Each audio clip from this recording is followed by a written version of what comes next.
So thank you so much for joining me today, Hannah. I really appreciate your time and that you came here to share your experience. And can you please introduce yourself to the people listening? Yeah, thank you so much for having me, Emma. My name's Hannah Dempsey. I am VP of Marketing at Jellyfish. So Jellyfish is a global digital marketing business. We work with clients such as Netflix, Google, Decker's Brands, Bissell to help support them with their digital, online, media, creative, technology, data elements of their business. And my role is I'm kind of marketing for a marketing company. So I'm very much, it's almost like being kind of in-house on the brand side, but just doing it for kind of a digital marketing business. So yeah, I get to work with some very smart people who really know their stuff. And I think that's a definite kind of bonus. But on the side, I'm a member of Bloom. So it's a professional network for women in the UK, people who are working in marketing, advertising, communications. And I was part of their leadership team last year, which I absolutely loved. And I'm also a girl guiding leader. I'm a brownie leader in my spare time as well. I volunteer to help a group of brownies. So you could say that gender equality is a passion of mine. That's fantastic. Well, data, you already had me with data and marketing, which I enjoy both. But the extension of like your contribution is just, it's quite impressive. Because you can spare the time and find the space. I think it's really impressive. This is maybe another question that I should add to my list of like, how do you find the balance between all of those activities, which we can discuss as well. But I really love to start every interview with this one question. And the reason why I do that is because we often talk about the negative side of being women in the industry and women in tech. And I like to ask them to flip the tables and flip the script and ask, what is the advantage of being a woman in this industry or this role? And I think it's such a great question because you're right. We're always talking about the gap of the gender gap of not having women in those spaces. So to like really focus on the advantages is great. And I think actually this translates to not just the advantages of women, but I think it's the advantages of having diverse perspectives within a group of people or within a leadership team or within a company. And I think that certainly helps when you've got people that are different based on anything really, whether they are male, female, different sexualities, different ethnicities, come from different societal backgrounds. Having those diverse perspectives allows people to see things in a slightly different light or a slightly different way.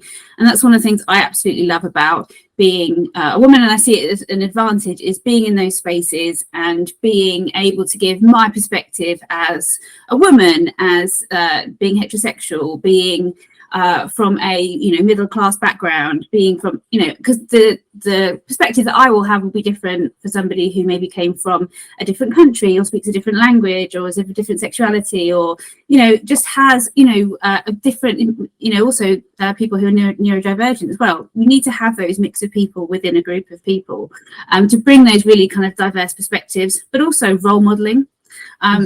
Being able to, be seen, be heard. So you're kind of holding a ladder back for the people who are coming up behind you that actually, look, here I am, I've done it.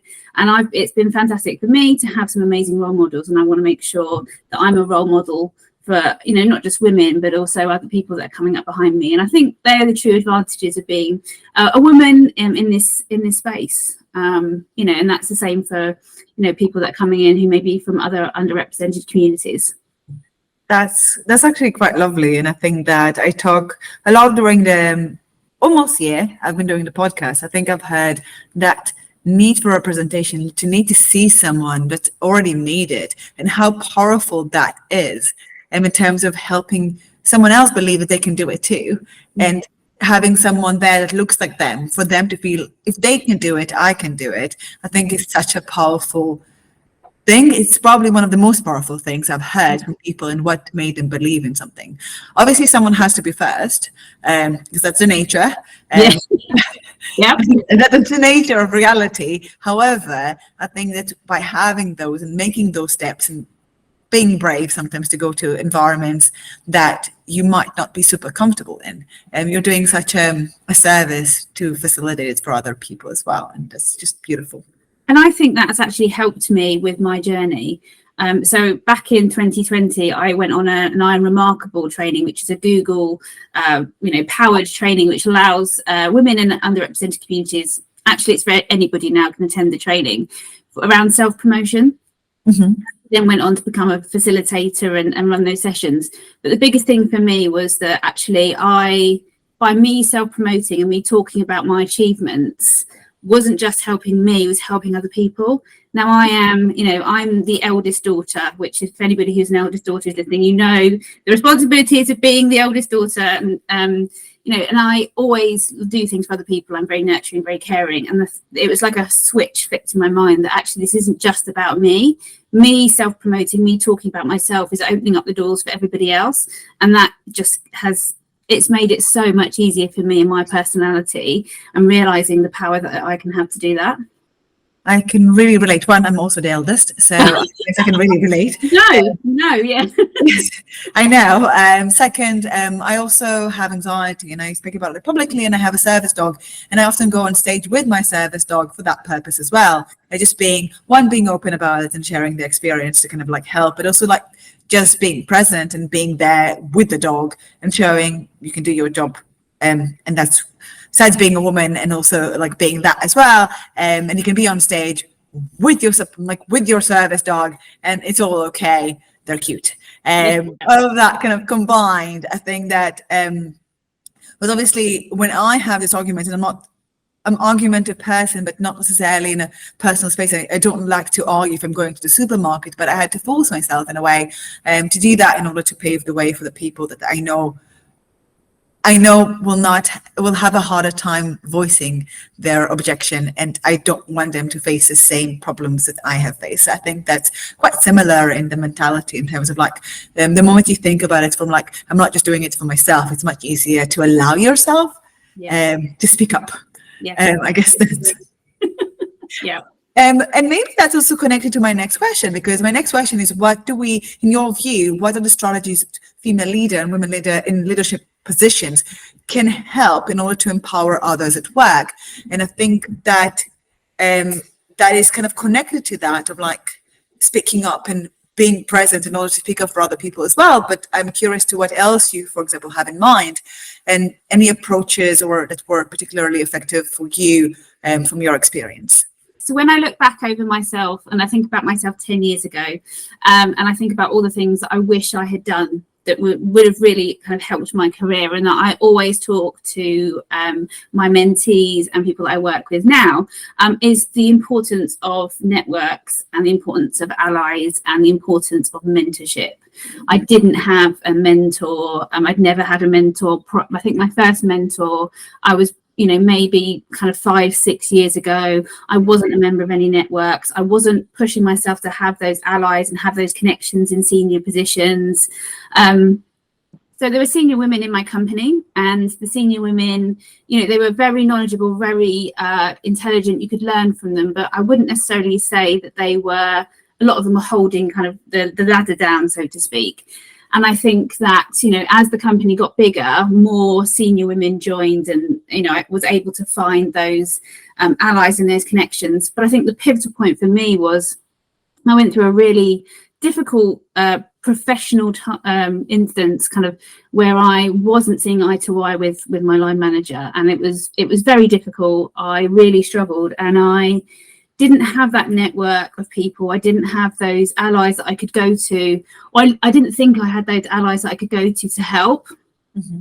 And I really struggled. I really struggled at work. I lost my confidence. I really kind of closed down. I just became like a shell of myself, looking back on it now. And actually I knew something was wrong, and I was, being open about it with my personal connections. My husband knew about what was going on, but I hadn't really opened up to people at work. And then there was this one kind of light bulb moment. There always is these kind of light bulb moments, isn't there, where I had this conversation with somebody at work who, it was an ally of mine. And I hadn't even realised who was in a more senior position, who just reached out because I think they could see that something was wrong.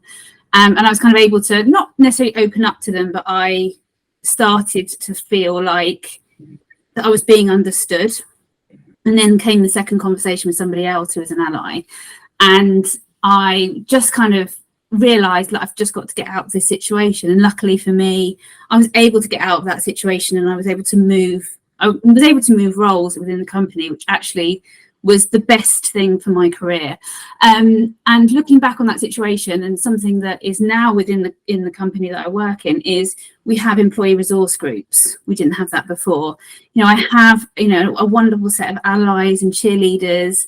I joined the Bloom network and, met not just, women kind of internally at the company I work for, Jellyfish, but also people who are working in my industry who have been such amazing role models. And I've learned so much, and it's allowed me to set out of my bubble that if I was in that situation now, I would never have let myself get into that situation, because I've got so many allies, cheerleaders, people that I can reach out to. But what I really I've kind of made it a bit of my work within the company, is to try and be an ally, be a mentor, be a role model for other people in that situation, that, or just allowing that if people get into a similar situation, or even just an uncomfortable professional situation, that there are people that they can go to so that they can connect, they can not let it get as bad as I did. And I think that's really important. So kind of if you're starting in your career, or, you're kind of feeling a bit lost in your career, you're feeling unhappy where you are, the power of allies, the power of networking with people, even if it's just reaching out to somebody and having a coffee. I think one of the things that, like, one of my mentees said to me was, she was like, oh, I love being mentored, but I really struggle to reach out to people to be a mentor. And I said to her, like, I totally understand. I always feel like if there's somebody I want, I'd love to have some time with, just an hour or something like that, I always feel like, oh, I'm just kind of wasting their time. But then when I flip it and I think about it, and when anybody asks me, like, oh, you fancy going for lunch or coffee, I'd love to chat to you about this, or hey, would you mentor me? I'm so flattered that they think of me. And you've just got to think about it on the other foot. And that really helps me when I'm reaching out to people to say, hey, can I have an hour of your time? Can we have a chat about this? I hope that they feel flattered that I would consider their their advice or their kind of guidance in what I do personally or professionally. I think that's beautiful, and that's really solid advice. And one of the things that really stood out to me, and that's not when I actually ask for anything, which is just people's time, but in general, I don't know if it's really related, but one of the things I've noticed is the one email, if I ever send an email out that has the highest response rate, as someone who works in also BD, and like I've done this a lot, but I can tell you without a doubt, is small favor. That's the title of the email. And if you ask for help, you will be surprised how the simple sentence of I could really use your help, how responsive people are to that request. And it's actually known to be one of the best way to build a relationship and build trust, is asking for help, not offering help, is asking for help, because that's a vulnerable thing to do. I like that. I've never done that. I'm going to start implementing that now, actually. That's a really good way of phrasing it. Thank you. Absolutely. I just think that there's something really uncomfortable for us to do, maybe especially, it was for me, because I wasn't like offer something or help for help, but asking for help is such an important skill and important ability thing to do. It's actually quite phenomenal. Next, kind of like thinking, and that's a question that's kind of something that I think about a lot, is kind of like that difference or effectiveness between grassroots initiatives and more systemic change, or big change at either legalization or big companies are trying to implement, and how what you have seen from your experience to be more effective. Obviously, there's a lot of conversation of why they're both important, and I agree. But I'm kind of curious, from your experience, where have you seen the most impact? Yeah, it's another really good question. I think that, like, you need to have both. I don't think we can live with either one or the other. You always need to have that kind of grassroots, support. You need to have, communities of people that are supporting and building awareness, and can support and be the cheerleaders for the people who are driving or trying to drive systemic change. I think sometimes we can be guilty of, or I know I've certainly been in this situation where you're kind of living in a bubble. you know, you are constantly surrounding yourself with people who are similar to you, whether that's, you know, at work, within your teams, whether it's in, you know, external networks like Bloom, whether it's, you know, the online communities that you have, like, say, on social media, you know, with the algorithms and things like that. You can kind of start to think that, you know, we're making change, that we're doing things in the right way. And actually, sometimes when you take a step out of that bubble, you realize that sometimes things are not quite as they seem. The example I always give is, I remember when, I think it was a few years ago at Christmas now, Sainsbury's released their Christmas advert, and it had a kind of a, I think it was a mixed race family, or you know, and I, you know, it was kind of a, you know, a lot of the content I was reading was applauding, you know, Sainsbury's for, you know, kind of doing this, and I was kind of thinking, like, you know, that's great that, you know, they're doing it, but it shouldn't be necessarily, it should just be this, it should be the natural thing, like, shouldn't necessarily be applauded on it. And then it was kind of pointed out to me that there was, you got one side of Twitter, as it was back then, you know, that was what I was seeing, because that's the bubble that I'm living in. But actually then when you're searching things like hashtags, you then start to see some of the racist comments that were coming through. And that was a bit of a shock for me, because I'd been living in this bubble. And I think that, you know, if we have systemic change without grassroots, it's never going to work. If we have trying to do systemic change without the grassroots, it's not going to quite fit. We need to make sure that actually when we're doing things, that we're not just necessarily just doing things in the moment. That actually, you know, if we're doing events or we're doing big campaigns on things, we have to think about the longevity of what we're doing. So, you know, it's quite topical. International Women's Day is coming up. We've got, you know, as we're recording, it's coming up in a few weeks. There will be a lot of noise around International Women's Day. And I think it's not just about what we're doing on International Women's Day. It's about, you know, International Women's Day is in Women's History Month as well. Yeah. It's not just about the month. It's about what the changes that we're doing that are going to help with, you know, yes, gender equality, but the topic this year is inspire inclusion. So actually it shouldn't just be about, you know, women. It should be about allies. It should be about bringing in underrepresented groups to kind of inspire inclusivity. So I think it's a real mix. I think that we can't do one without the other. I mean, I definitely agree, especially because if you think, so this project was created as part of International Women's Day a year ago, and then decided that it's Women's Day is more than just a day, it's more than just a week, more than just a month. And therefore, we need to carry on and invest in it, because there is so much more to do. And part of it is to give voices, well, specifically for women, but from diverse background. I think that, but I do completely agree that part of this conversation is most of this conversation is a lot wider. I'm just trying to see, how do we combine those two, the grassroots plus systemic? How do we also do it in a more effective way, and not just create things like enforcement of empty, like quotas or anything else, when it just becomes for mandatory reason, but it's not really real. And so there's a bunch of things there that can limit how effective those changes are. Because in the fundamental, as you said, like, we need to change the way that we think. And there is still a lot of hate or limited, like, there are still very, like, so, like, we're not as progressive as we sometimes want to believe we are. Let's put it this way. Yeah. As someone who is from a mixed race home right now, my current home situation myself, I could definitely say that we can get some looks and other things. So, like, it can get mixed, as, like, you'll see different situations, and I think that we have a long way to go. Even just for women's rights, we still have a long way to go. And we are sometimes going backwards, but let's keep positive. Yes. That in the end of the day, even if there are some U-turns and other confusion and some, I don't know, roundabouts along the way, we are still heading somewhere overall better.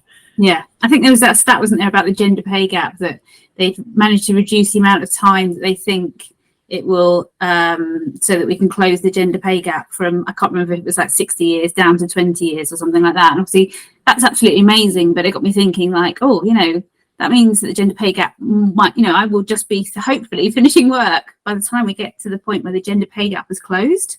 Yeah. It's still not good enough.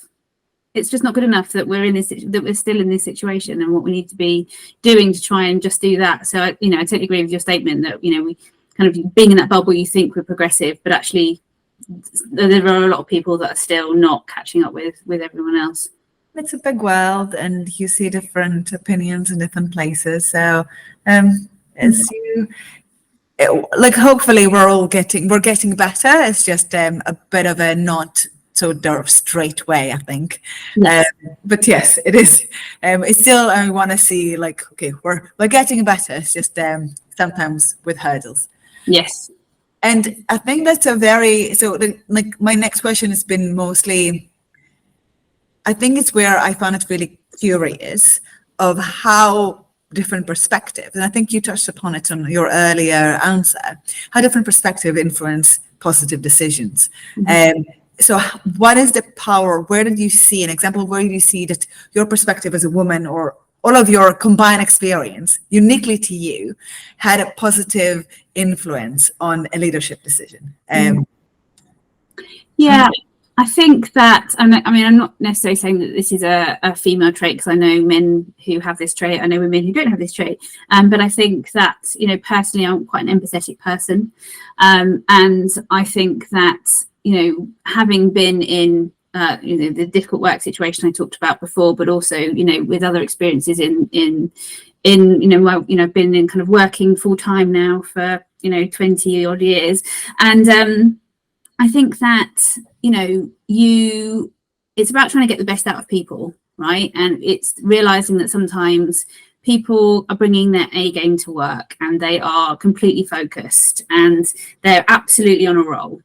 And then there will be times when people have got some situations going on in their lives that are, maybe it's a personal situation, maybe it's a professional situation, and that might go on, that might just be for a day, that might just be for a couple of hours, it could be longer term. It could be that people are bringing their A game to work because stuff's going on in their personal life, and they come to work to get away from everything that's going on. And it's about realizing and understanding what's going on in the team and wider as well, and being an open and honest and transparent and empathetic leader, so that how you're going to get the best out of those people in those situations. Because if you push people, there's pushing people and pushing them at the right time in order for them to be able to bring their A game and do when they're in that situation. But it's also understanding that sometimes people need a little support, or they need a little step back, or because I think I've been in situations where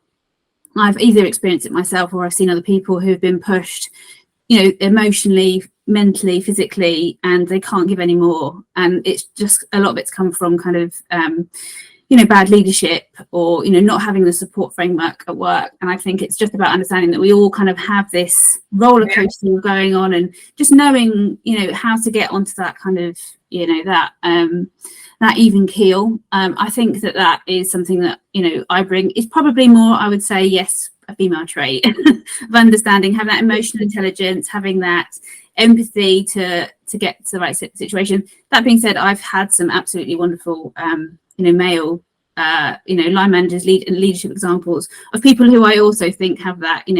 Certainly at Jellyfish, where I am now, there's several males who also have that skill. But that's definitely something that I think that I kind of bring, and something that I look for, not just in kind of the marketing team that I kind of look after, but also at Jellyfish, understanding and in my external network as well, knowing when people might need that additional support, or when they might need support, like extra support, or they might just need that extra push because they're really focused on their A game. I mean, I think that's I couldn't agree more. And I remember having this conversation with one of my managers early on, of my probably second job. And then I remember being told after years something in the job, but oh, you always put 150%. Why are you not? Why are you at an 80 now? And I was like, because I'm tired. I don't know, you can't be 150 all the time and go like this. If you want me to get back to 100, you can't, you need to allow me to dip a bit and to give that space, because nobody can operate like that all the time. I think I try to be, when I manage a team or anything else, I try to be very conscious to those signals, even okay, you're pushed, and then like when do I let go?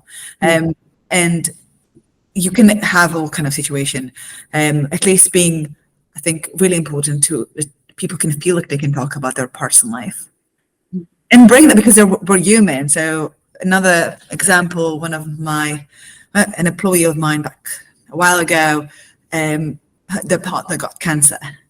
And obviously you need to be, it's on it, like they're still working, but it's a very difficult situation, and not all days are good days. And you need to be able to come with empathy, I think, to the situation. And if you put yourself in their shoes and know how hard, look at myself last year, I bought a house, like I was a mess. I was running around trying to do all of that. Like I was definitely, some days I'm sitting on the floor with my computer on a bucket of paint. I am not 100%. I'm dealing with construction and like a million things. Just for my own, where I needed someone to like, just give me a moment. I will be with you in a couple of weeks.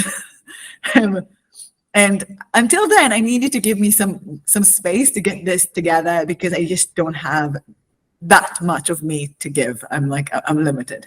And if we come with it, like how do we feel, and how do we've been into this situation, I think maybe it's a bit easier to realize what the person might be. I think it's just as you're right, it's empathetic leadership, and that knowing when motivation, like when you're pushing people to self-destruction, like when this is not motivation anymore, this is you're just pushing, and it's gonna blow up. But yeah, I mean, I distinctly remember a line manager I had in a previous company, and it was back when my grandmother was ill and she was in hospital, and I knew she didn't have long, and I just wanted to be able to work from home so I could go, she was in hospital, had set visiting hours, and I was, very nervous, quite anxious about going to speak to her to say, look, can I work from home once a week so that I can just go to the hospital, with my dad, and I can see her and I can spend that time with her. And she just was like, of course, like that's absolutely fine. And looking back on that, now, I probably only did it for a couple of months, because then sadly my grandmother passed away.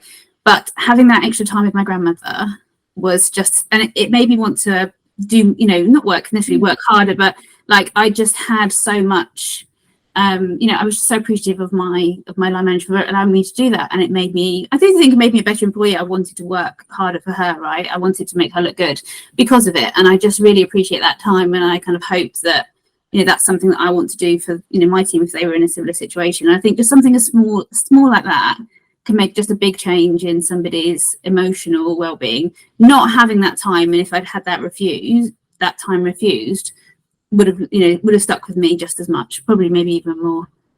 Yeah, and I completely agree. It should also be invest in people and be generous when you can. There's no reason why not.